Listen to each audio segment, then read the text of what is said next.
ধুর ধুর, হঠাৎ করে কেন যে এত চুল ঝরছে বুঝতেই পারছি না। কতদিন হয়ে গেল চুল ওঠা আর থামছেই না। না, এমন হতে থাকলে তো মাথায় টাক পড়ে যাবে। না না না, আজ রাজবৈদ্যের কাছে পরামর্শ নিতে হবে। কি ব্যাপার মহারাজ, আজ আপনাকে এমন চিন্তিত দেখাচ্ছে কেন? জীবনে বড় দুঃখ গোপাল, মন মেজাজ একদম ভালো নেই। সে কি, কি হয়েছে মহারাজ? গোপাল থাকতে দুঃখ কিসের? আর বলো না, মাথার চুলগুলো আজকাল ঝড়ে পড়া পাতার মতো পটপট করে ঝরে যাচ্ছে। আমি তো জানি কেন এমন হচ্ছে, কিন্তু এখনই মুখ খুললে চলবে না। আর একটু বেশি বিপদ বাড়লে তখন মাঠে নামবো। তাই বলুন। এ তো খুব ছোট ব্যাপার, চুল ঝরলে টাক পড়বে, আর সেটা পড়া কত ভালো জানেন? কথায় আছে, যত বড় টাক তত বেশি টাকা। তুমি চুপ করো তো বাপু। যদি টাক থাকলেই টাকা হতো, তাহলে তোমার টাকা কোথায়? সেটা বোঝো না, সেটা নিয়ে কথা বলো না। তাই না তাই, মহারাজের ঝরছে চুল, চিন্তার ভাঁজ মাথায়। গোপাল যতই চেষ্টা করুক, চিড়ে ভিজবে না কথায়। তোমরা সকলে থামো তো দেখি। ও রাজবৈদ্য, তুমি এর কিছু উপায় বলো। আগে মহারাজ, অনেক সময় দেহে ওই লৌহের পরিমাণ কমে গেলে এমন চুল ঝরে। আপনি বরং পালং শাক, ওই কিশমিশ, কলা ও আরো কিছু ফল আমি বলে দিচ্ছি, সেগুলো বেশি করে খান। আচ্ছা আচ্ছা আচ্ছা, তবে তাই করে দেখি।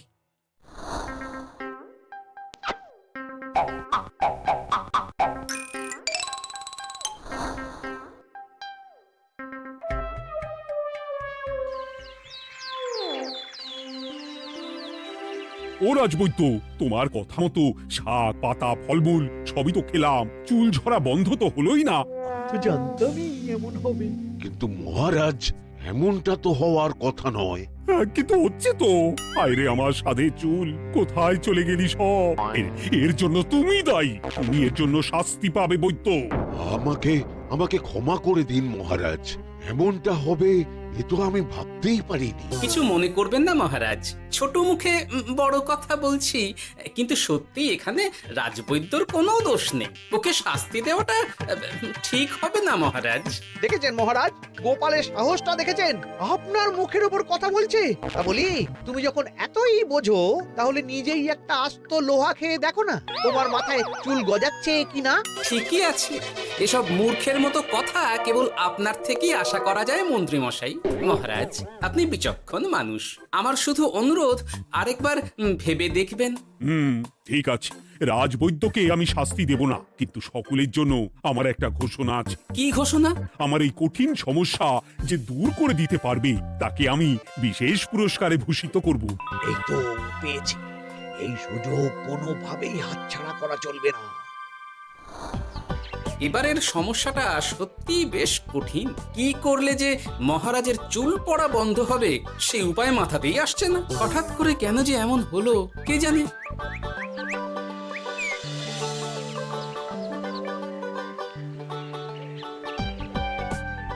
ও মা, তুমি এসে গেছো? একটু বসো, আমি তেলটা মেখেই হাত ধুয়ে খাবারটা বাড়ছি। হ্যাঁ, সে ঠিক আছে, কিন্তু তুমি কিসের তেল মাখছো এটা? কি আবার মাথার চুলের তেল? এখানেও চুল, ওদিকে মহারাজেরও চুল ঝরে পড়া নিয়ে আমরা সবাই হিমশিম খাচ্ছি গিন্নি। আরে, মহারাজের অত সুন্দর কালো চুলগুলো ঝরে যাচ্ছে, এ তো ভারী দুঃখের কথা। সে আর বলতে, ওই জন্যই তো আমি বাবা মাথায় এই জড়িবুটি তেল মাখি।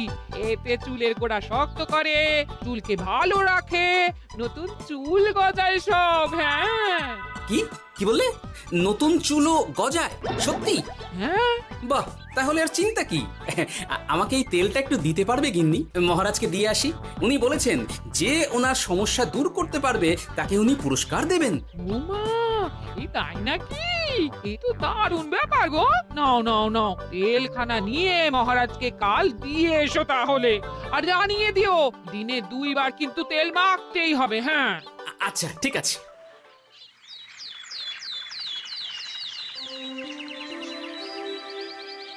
কোনো উপায় খুঁজে পেলে তোমরা? আগে মহারাজ, আমি আপনার জন্য নকল চুল বানিয়ে এনেছি। যতদিন আপনার চুল পড়া বন্ধ না হচ্ছে ততদিন আপনি এটা পরে ব্যবহার করতে পারেন। সে তো বুঝলাম, কিন্তু নকল চুল তো আর আসল চুলে জায়গা নিতে পারবে না বিজ্ঞানী। আসল চুলের কথা ভেবে আমি আপনার জন্য কেশুত্তে পাতা এনেছি মহারাজ। আচ্ছা বেশ। তা গোপাল, খুব তো আগের দিন বকবক করছিলে, তুমি কি এনেছো শুনি? সেটা যথাসময়ে দেখতে পেয়ে যাবেন মন্ত্রী মশাই। এটা জড়িবুটি তেল মহারাজ, আমি এটা আপনার জন্য এনেছি। এতে নতুন চুল গজায় আর চুলের স্বাস্থ্যও ভালো হয়। আমার গিন্নিও ব্যবহার করে এটি, তবে দিনে 2 বার করে মাখতে হবে, তাহলেই ভালো ফল পাবেন মহারাজ। বাবা, তাহলে তুমি কেন মাখো না? আচ্ছা, আপনার সমস্যাটা ঠিক কোথায় বলুন তো মন্ত্রী মশাই? মহারাজের জন্য কিছু আনলেও কথা শোনান, না আনলেও কথা শোনান। সত্যি তো মন্ত্রী, কেন তুমি সব সময় গোপালের পিছনে পড়ে থাকো বলো তো? এরা তো তাও সবাই কিছু না কিছু আমার কথা চিন্তা করে এনেছে, তুমি তো সেটাও করনি। না আসলে মহারাজ, আমিও ভাবছিলাম আপনার কথা, কিন্তু থাক, বুঝেছি। আহ, দারুণ। তেলের গন্ধটাও খুব সুন্দর। গোপাল, তোমায় অনেক ধন্যবাদ। আশা করছি ব্যবহার করলে খুব ভালো ফল দেবে। একদম দেবেই মহারাজ। দূর বাবা, ভেবেছিলাম এক হলো আর এক। কোথা দিয়ে যে গোপালটা মাঝখান দিয়ে এসে নাক গলিয়ে ঢুকে পড়ে, খুব শক্ত পুরস্কার নেওয়ার। দেখাচ্ছি মজা।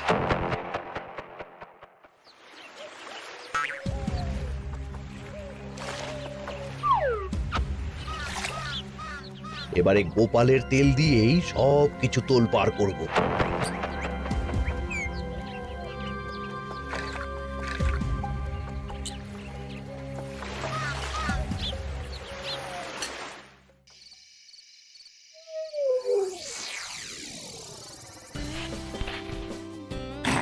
ব্যাস, হয়ে গেল 2 বার মাখা। গোপাল বলেছিল এতেই ভালো ফল পাব, কিন্তু এখন মাখার পর মাথাটা কেমন জ্বালা জ্বালা করছে মনে হচ্ছে। হয়তো নতুন চুল গজাবে বলে এমন হচ্ছে। কাল সকালে বোঝা যাবে। এতক্ষণে বোধহয় ছোট ছোট চুল গজিয়েই গেছে। কি এটা চুল গজানোর তেল ছিল নাকি পড়ে যাওয়ার? হে ভগবান, যেটুকু বাকি ছিল সেটাও ঝরে পড়ে টাক পড়েই গেল। হ্যাঁ, গোপালই হলো যত নষ্টের গোড়া। আজ আসুক সভায়।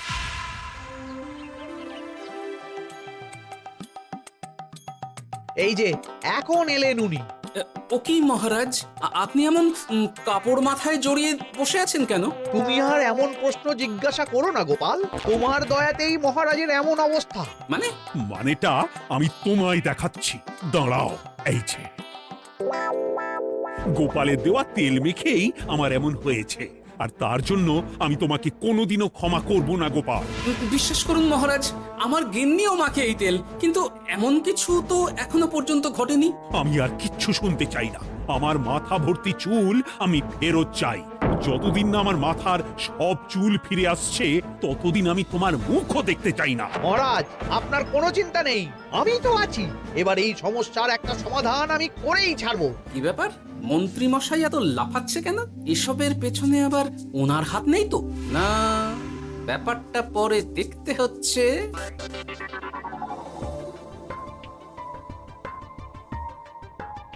আমি বলি কি মহারাজ, এই সময়টা বরং আপনি নকল চুলটা মানে মানে পর চুলা ব্যবহার করুন। হ্যাঁ, অগত্যা, কিছু তো একটা গন্ডগোল আছেই। গিন্নিও তো রোজ মাথায় তেল মাখে, কই এমন তো হয় না। মন্ত্রী যদি কিছু করেও থাকে তাহলেও হাতে নাতে ধরবো কিভাবে? ও কি গো গোপাল দাদু, এখন এই সময় তুমি রাজসভা ছেড়ে এখানে? তোদের দাদু আর রাজসভায় যাবে না রে? কি বলছো গো? কেন? আর কেন, বিনা দোষে এমন শাস্তি। তোমায় শাস্তি দিয়েছে, তুমি শুধু বলো কে তোমার সাথে কি করেছে, বাকিটা আমরা বুঝে নিচ্ছি। আচ্ছা, আর বলছি কৃষ্ণনগরের মন্ত্রী মশাইয়ের বাড়িটা কোন দিকে একটু বলতে পারবেন? কৃষ্ণনগরে নতুন নাকি? আগে তো আপনাকে কখনো দেখেছি বলে মনে পড়ছে না। হ্যাঁ, আমি এখানে থাকি না, আমি এখানে আমার কাজে এসেছি। তাই মন্ত্রী মশাইয়ের বাড়ির ঠিকানাটা যদি একটু বলে দেন। নিশ্চয়ই, এ পথ দিয়ে সোজা চলে যান, তারপর কিছুটা ডান দিকে গেলেই পেয়ে যাবেন। আচ্ছা, অনেক ধন্যবাদ।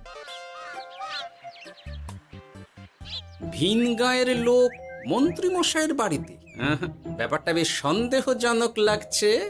এই এই গুলটে নেবলা, তোরা তোরা দুজন একটু আড়াল থেকে দেখতো লোকটা মন্ত্রী মশাইয়ের বাড়িতে ঠিক কি জন্য এসেছে, তারপর আমায় খবর দিস। ঠিক আছে গোপাল দাদু। তোমার আবার এখানে আসার কি দরকার ছিল? আমি তো বলেছি যে আমি ঠিক গিয়ে তোমার পাওনা গন্ডা মিটিয়ে দেবো। মিটিয়ে দেবে? কতদিন হয়ে গেছে জানেন?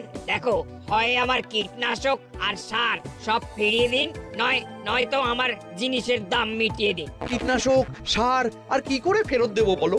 ও তো সব পুকুরের জলে মিশে গেছে। ওসব আমি জানি না, আমার পাওনা গন্ডা মিটিয়ে দিন, ব্যাস। চল চল, এখনই তাহলে গোপাল দাদুকে গিয়ে সব জানাই। হ্যাঁ, চল চল। দাদু, ও গোপাল দাদু, তোরা এসে গেছিস? আয় আয় আয় আয় আয়। মন্ত্রী মশাইয়ের মুখ থেকে অনেক খবর পেলাম। তাই নাকি? কি শুনি? মন্ত্রী মশাই ওই লোকটার কাছ থেকে অনেক কীটনাশক সার নিয়েছে, কিন্তু এখনো জিনিসের দাম মেটায়নি। হ্যাঁ, ওই জন্যই তো মন্ত্রী মশাইয়ের উপর লোকটা খুব রেগেছিল, হুমকিও দিয়েছে 1 সপ্তাহের মধ্যে জিনিসের দাম সব মিটিয়ে দিতে হবে। তাই নাকি? কিন্তু কীটনাশক সার নিয়ে মন্ত্রী মশাই কি করবে? সেটা তো বলতে পারবো না দাদু। তবে হ্যাঁ, মন্ত্রী মশাই ওই লোকটাকে বলছিল যে ওই সব কীটনাশক সার পুকুরের জলে মিশে গেছে। কি বললি? পুকুরের জলে? আচ্ছা, এবার দুয়ে দুয়ে 4 করা গেল। অনেক ধন্যবাদ রে তোদের। বল বল, তোরা কি খাবি? কিচ্ছু লাগবে না গোপাল দাদু, তবে ভোলা বয়ের আর মিষ্টি খাওয়ালে। আচ্ছা আচ্ছা। কি করে যে মহারাজকে আসল ব্যাপারটা বোঝাই, কিছু তো একটা উপায় বের করতেই হবে। তা বলি বাবা, রাজসভায় যেতে হবে না বলে কি সারাদিন এইভাবেই শয়নে শয়নে দিন কাটাবেন বাবা? হ্যাঁ, উপায় পেয়ে গেছি। বুঝলে গিন্নি, আমাকে একটা জায়গায় যেতে হবে, বুঝলে? তারপর ওখানে যদি কাজ হয় তাহলে আগামীকাল রাজসভায় আমি যাব। কিন্তু তুমি যে বলেছিলে তোমার এখন ছুটি। হ্যাঁ, কি আর করি বলো, গুরুত্বপূর্ণ একটা কাজ, তাই যেতেই হবে। আচ্ছা যাও। ওই গো বিজ্ঞানী, আরে গোপাল যে, বলো। এই যে বিজ্ঞানী, একটা বিশেষ দরকারে তোমার কাছে এলাম, বুঝলে? হ্যাঁ, বলোই না। আচ্ছা, এই দূষিত জলকে কিভাবে আবার পরিশুদ্ধ করে বলতে পারবে? কেন পারবো না? জলের মধ্যে একটু চুন আর ফটকিরি দিয়ে দিলেই জল আবার দূষণমুক্ত হয়ে যাবে। তবে ওগুলো দেওয়ার পর কিছুদিন সেই জলকে ব্যবহার করা বন্ধ রাখতে হয়। হ্যাঁ। আচ্ছা আচ্ছা, অনেক ধন্যবাদ, আসি তাহলে। হ্যাঁ,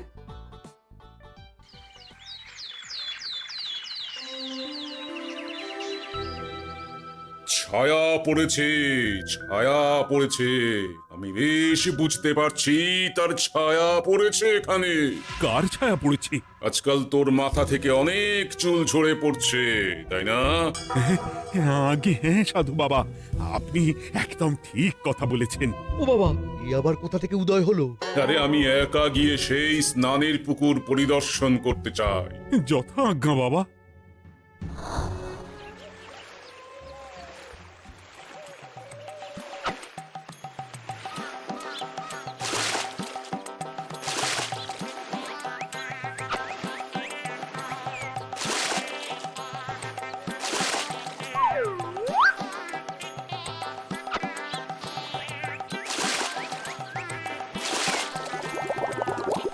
যাক বাবা, মোটামুটি সপ্তাহখানেক এভাবে থাকলেই পুকুরের জল আবার আগের মতো পরিষ্কার হয়ে যাবে।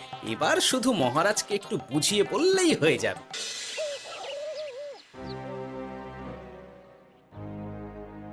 কি বুঝলেন সাধু বাবা? আমার অনুমানটাই ঠিক ছিল। পুকুরের জলে কালো ছায়া পড়েছে, কুদৃষ্টি পড়েছে, তাই এমন হচ্ছে। সে কি? কি কালো ছায়া? যত সব বাজে কথা।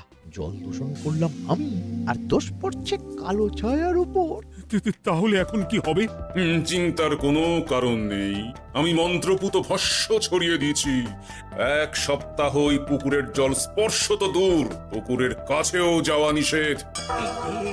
তাহলে এখন মোহরের কি হবে? যথাজ্ঞা সাধু বাবা। ও কি তাহলে মহারাজ এতদিন স্নান করবেন কোথায়? সে কথা কাউকে চিন্তা করতে হবে না। মহারাজের ওপরে কালো ছায়া পড়া জল পড়েছে, তাই আগে সেটা শোধন করতে হবে। আমাকে তাহলে কি করতে হবে সাধু বাবা? আমার শিষ্য গোপাল আমাকে আগেই এই বিষয় জানিয়েছিল। আমি তার হাত দিয়েই তোর স্নানের জল পাঠিয়ে দেব। তাই আগামী 1 সপ্তাহ সেই জল দিয়েই তোকে স্নান করতে হবে। কি গোপাল? দেখছো তো মন্ত্রী, গোপাল আমাকে কত ভালোবাসে। আমি ওকে কত কথা শোনালাম, কিন্তু না না না না, কাল থেকেই আমি আবার গোপালকে রাজসভায় ডেকে আনবো। আমি আসছি, আমার কাজ হয়ে গেছে। আর হ্যাঁ, তোর স্নানের পুকুরের চারিদিকে প্রহরীর বন্দোবস্ত কর। কাক পক্ষীও যেন ওখানে প্রবেশ করতে না পারে। আচ্ছা বাবা, আচ্ছা।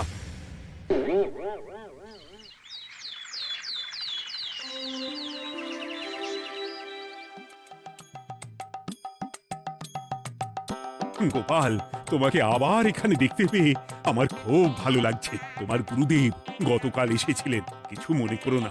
না বুঝেই তোমাকে অনেক কথা শুনিয়েছি। না মহারাজ, আমি জানি আপনি আমাকে খুব ভালোবাসেন, তাই আমি কিছু মনে করিনি মহারাজ।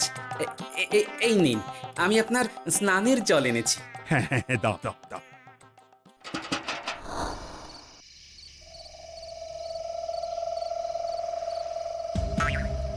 ও বাবা, পুকুরের কাছে যে গিয়ে দেখবো সে উপায় নেই। চারপাশে প্রহরীতে ভর্তি, তাহলে কি সত্যি সত্যি কালো ছায়া পড়েছে? ভালোই হলো, পাওনাদারকে বলে দেবো কীটনাশকটা জালি ছিল। হি হি।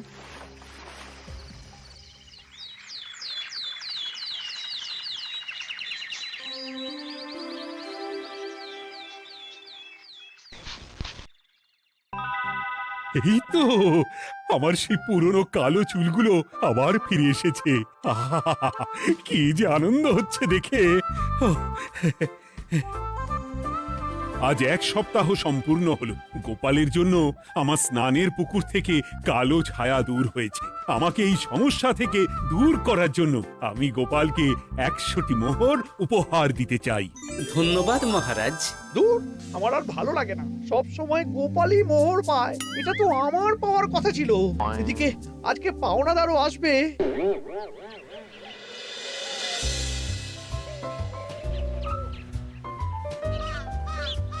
গোপাল দাদু, ওই লোকটা এসে গেছে। আচ্ছা, আসছি। এটা তো মন্ত্রীর বাড়ির দিকে রাস্তা। আমরা তাহলে ওদিকে কেন যাচ্ছি গোপাল? আপনার পুকুরের আসল রহস্যটা কি সেটা আপনি জানবেন না মহারাজ? মানে নিজের চোখেই দেখুন, তাহলে বুঝতে পারবেন। আর একটু সময় দাও আমায় ভাই, এমনিতেও তোমার কীটনাশক কোনো কাজের নয়। কি এখন এসব কথা? আর একদিনও সময় দিতে পারছি না। একটু বোঝো, একটু। সব আমি মহারাজের পুকুরের জলে মিশিয়ে দিয়েছি। মন্ত্রী, তুমি তাহলে সেই কালো ছায়া? মহারাজ, আপনার পর্দা ফাঁস হয়ে গেছে মন্ত্রী মশাই। তুমি তাহলে সবটা জানতে? একদম প্রথম থেকে। এই রে, খুব জোর ফেঁসেছি। এদিকে পাওনাদার, ওদিকে মহারাজ, এখান থেকে কেটে পড়তে হবে। ই! গন্ডগোল করে আবার পালানো হচ্ছে কবে রে? বলো, কেন করেছিলে? মহারাজ, আমি ভেবেছিলাম আপনার সব চুল উঠে গেলে আমি আপনার কাছ থেকে চুল গজানোর ওষুধ দেওয়ার নামে অনেক টাকা লুটবো। কিন্তু সেই ভাবনা ভাবনাই থেকে গেল, সেগুড়ে যে বালি হয়ে গেল। ভাবা